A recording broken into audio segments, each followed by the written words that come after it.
Hi friends, நம்ம இந்த வீடியோவில் என்ன பார்க்க போகிறோம்னா 6th நியூ புக்கில் IYAL-9 தான் பார்க்க போகிறோம். ஸோ இதுதான் வந்து 6th நியூ புக்கில் லாஸ்ட்டு இயலும் கூட. ஸோ 6th நியூ புக்கில் IYAL-9ல் வந்து நமக்கு என்ன கொடுத்துருக்காங்கன்னா இன்னுயிர் காப்பம் அப்படின்னு சொல்லிட்டு ஹெட்டிங் கொடுத்துருக்காங்க. ஸோ இந்த இயல் ஸ்டார்ட் பண்ணுறதுக்கு முன்னாடி இது எதை பற்றி இருக்குதுன்னு பார்த்தீங்கன்னா, பிற உயிர்களை வந்து மதித்தல், அதுக்கு பிற உயிர்களை வந்து பேணி காக்கணும். ஸோ நம்முடைய உயிர் போல தான் பிற உயிர்களும் அப்படின்னு சொல்லிட்டு மனப்பான்மையை வந்து நம்ம கொண்டிருக்கணும் அப்படின்னு சொல்லிட்டு இந்த இயலில் வந்து சொல்கிறாங்க. ஸோ அந்த மாதிரி பிற உயிர்களை வந்து மதிப்பது பற்றிய செய்திகளை உள்ளடக்கியது தான் வந்து இந்த IYAL-9. ஸோ இதில் ஃபஸ்ட்டு செய்யுள் பகுதி நமக்கு என்ன கொடுத்துருக்காங்கன்னு பார்த்தீங்கன்னா, ஆசிய ஜோதி அப்படின்னு சொல்லிட்டு ஒரு செய்யுள் பகுதி கொடுத்துருக்காங்க. இது வந்து இந்த செய்யுள் பகுதி பார்த்திங்கன்னா லைட்ஸ் ஆஃப் ஆசியா, அதாவது லைட் ஆஃப் ஆசியா அப்படின்னு சொல்லிட்டு எட்வின் அர்னால்டுங்கிறவர் வந்து ஒரு நூல் ஒன்று எழுதியிருப்பாங்க. அதாவது இங்கிலீஷ் லாங்குவேஜ், ஆங்கில மொழியில் வந்து எட்வின் அர்னால்டு அப்படிங்கிறவங்க வந்து லைட் ஆஃப் ஆசியா அப்படின்னு சொல்லிட்டு ஒரு நூல் எழுதியிருப்பாங்க. ஸோ அதிலிருந்து எடுத்த ஒரு புத்தருடைய வாழ்க்கை வரலாறு நூல் தான் வந்து இந்த ஆசிய ஜோதி.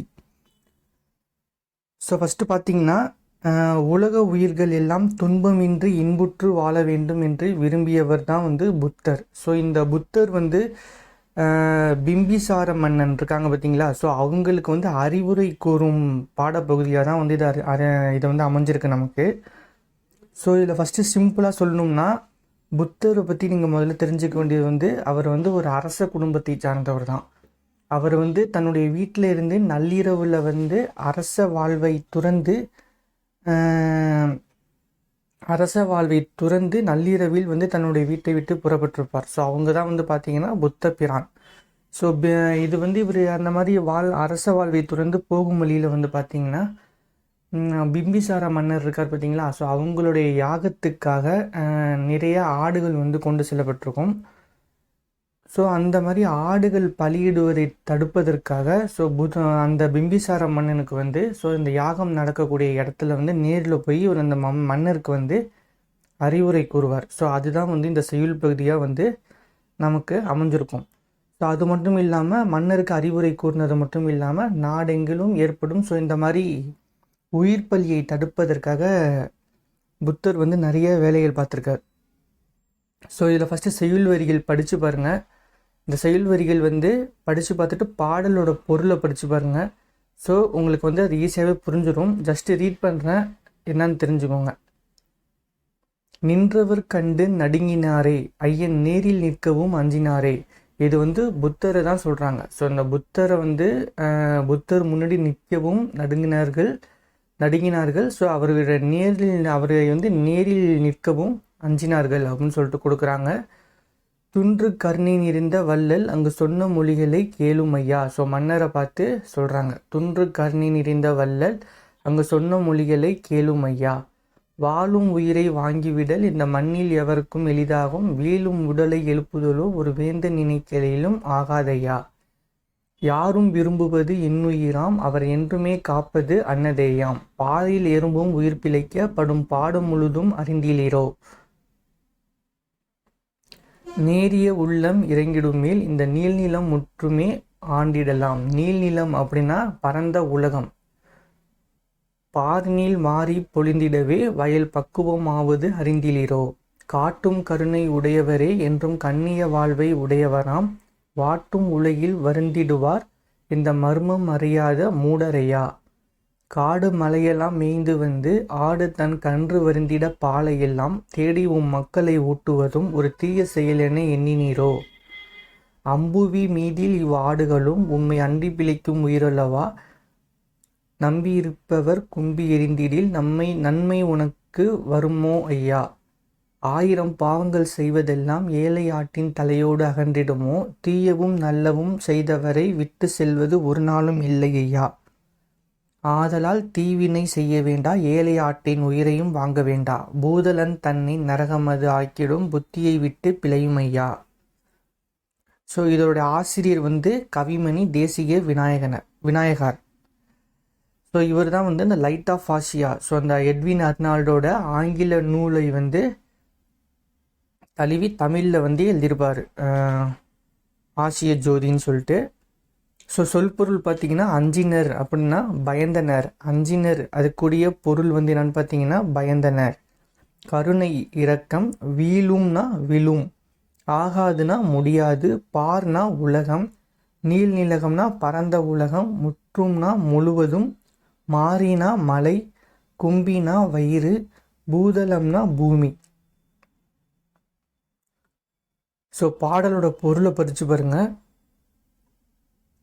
ஆசிரியர் குறிப்பு வந்து பார்த்தீங்கன்னா தேசிய விநாயகனார். ஸோ இவருடைய காலம் வந்து பார்த்தீங்கன்னா 20ஆம் நூற்றாண்டு. இவருடைய காலம் வந்து 20ஆம் நூற்றாண்டு. ஸோ இவர் வந்து 36 ஆண்டுகள் வந்து பள்ளி ஆசிரியராக வந்து பணியாற்றியிருப்பார். 36 ஆண்டுகள் பள்ளி ஆசிரியராக பணியாற்றியிருப்பார். இவருடைய சிறப்பு பட்டம் வந்து என்னன்னு பார்த்தீங்கன்னா கவிமணி. ஸோ ஏற்கனவே சொன்ன மாதிரி ஆசிய ஜோதி வந்து ஆங்கில மொழியில் எட்வின் அர்னால்ட் என்பவர் லைட் ஆஃப் ஆசியா என்னும் நூலை தழுவி எழுதப்பட்டது. ஸோ அந்த நூல்லேருந்து தழுவி எழுதப்பட்டது தான் இந்த ஆசிய ஜோதி. இது வந்து புத்தருடைய வாழ்க்கை வரலாற்று நூல். ஆசிய ஜோதிங்கிறது புத்தருடைய வாழ்க்கை வரலாற்று நூல். ஸோ இதை எழுதினது வந்து யாருன்னு பார்த்தீங்கன்னா Kavimani Desiya Vinayaganar. So book back question பார்த்தீங்கன்னா புத்தரின் வரலாற்றை கூறும் நூல் வந்து ஆசிய ஜோதி. Second option. நேர்மையான வாழ்வை வாழ்பவர், எல்லா உயிர்களிடத்தும் இரக்கம் கொண்டவர். Option A. ஒருவர் செய்யக்கூடாதது தீவினை. Option B. எளிதாகும் என்னும் சொல்லை பிரித்து எழுத கிடைப்பது எளிது கூட்டல் ஆகும். பாலை எல்லாம் என்னும் சொல்லை பிரித்து எழுத கிடைப்பது பாலை கூட்டல் எல்லாம். Option B. இனிமை கூட்டல் உயிர் சேர்த்து எழுத கிடைக்கும் சொல் இன்னுயிர். மலை கூட்டல் எல்லாம் என்பதை சேர்த்து எழுத கிடைக்கும் சொல் மலையெல்லாம். Option B. ஸோ நெக்ஸ்ட் பார்த்தீங்கன்னா மனித நேயம்னு ஒரு டாபிக் கொடுத்துருப்பாங்க. ஸோ இது வந்து ஒரு ஸ்டோரி தான். இது உறுப்பு மாற்று அறுவை சிகிச்சையை பற்றி கொடுத்துருப்பாங்க. இது நம்ம எல்லாமே கேள்விப்பட்ட ஸ்டோரி தான். ஜஸ்ட்டு ரீட் பண்ணிக்கோங்க. நோட்ஸ் எடுக்கிறதுக்கு இதில் ஒன்றும் இருக்காது. மேக்ஸிமம் பார்த்தீங்கன்னா அவங்க அப்பா அம்மா பெயர்கள் இருக்கும். ஸோ அந்த உறுப்பு மாற்று அறுவை சிகிச்சை வந்து யார்கிட்ட இருந்து யாருக்கு பண்ணாங்க அந்த மாதிரி டீட்டெயில்ஸ் இருக்கும். ஸோ கொஷின் கேட்கணும்னு இருந்தாங்கன்னா உங்களுக்கு அதிலிருந்து தான் கேட்பாங்க. ஸோ ஜஸ்ட்டு நோட் பண்ணி வச்சுக்கோங்க. ஸோ மனிதநேயம். ஸோ இந்த டாப்பிக்கில் வந்து சில செய்யுள் வரிகள் கொடுத்துருப்பாங்க. மனிதநேயத்தை சார்ந்த சில செய்யுள் வரிகள் வந்து கொடுத்துருப்பாங்க. ஸோ அது வந்து என்னன்னு தெரிஞ்சுக்கோங்க. தமக்கென்ன முயலா நோன்றால் பிறருக்கென்ன முயலுனர் உண்மையானே. ஸோ மனிதநேயத்தை சார்ந்து வர புறநானூற்று அடிகள் ஒன்று கொடுத்துருக்காங்க. தமக்கென்ன முயலா நோன்றால் பிறருக்கென்ன முயலுனர் உண்மையானே. தமக்கென்ன முயலா நோன்றால் பிறருக்கென்ன முயல். ஸோ புறநானூற்று வந்து மனிதநேயம் பற்றி ஒரு செய்யுள் வரிகள் கொடுத்துருப்பாங்க.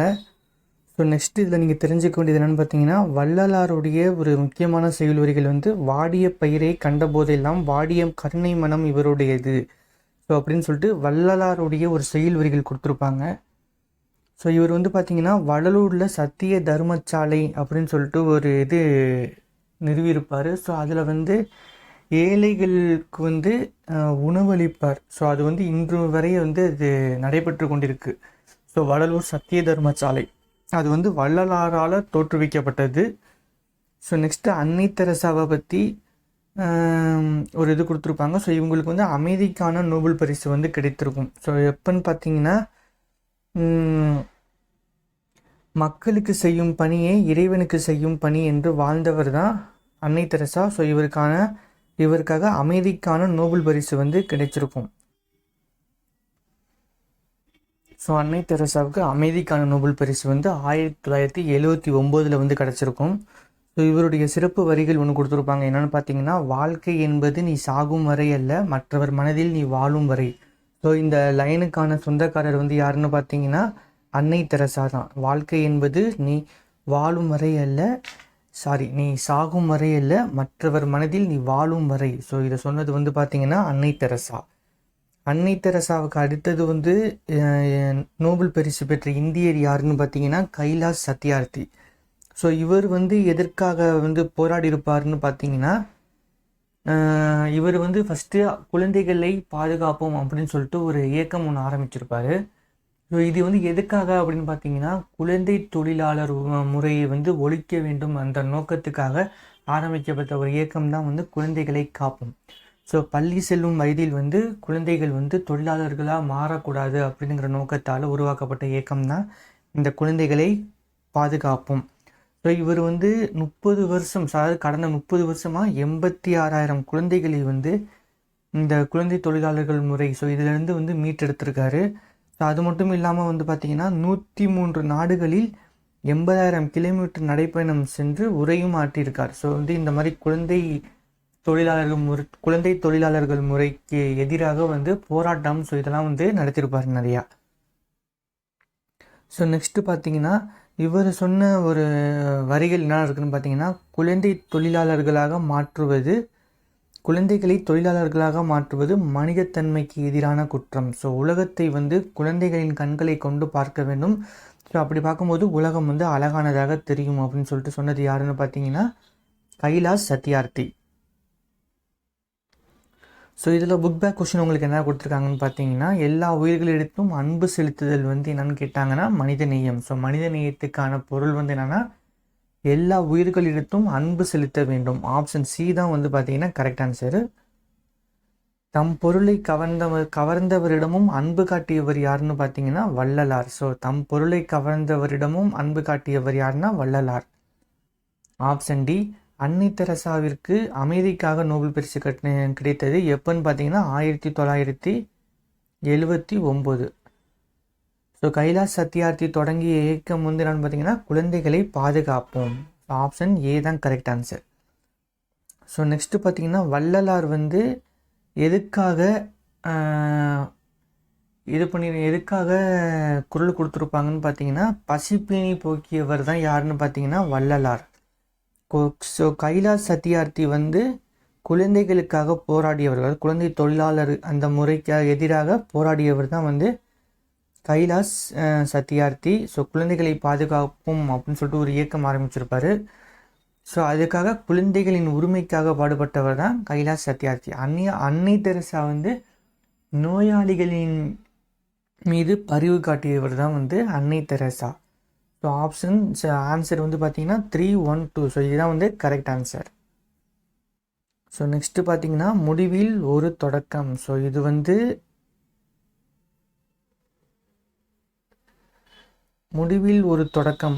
என்னன்னு பார்த்தீங்கன்னா,